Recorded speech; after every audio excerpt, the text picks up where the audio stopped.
يا أيها الذين آمنوا إذا نودي للصلاة من يوم الجمعة فاسعوا إلى ذكر الله وذروا البيع ذلكم خير لكم إن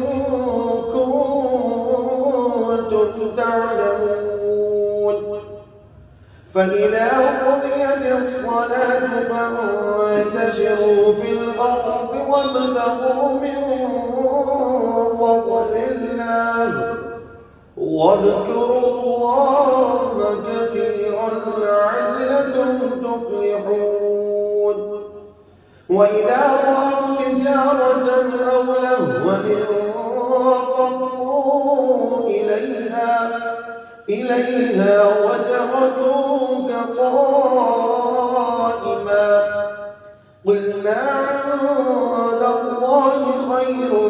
من اللهو ومن التجارة والله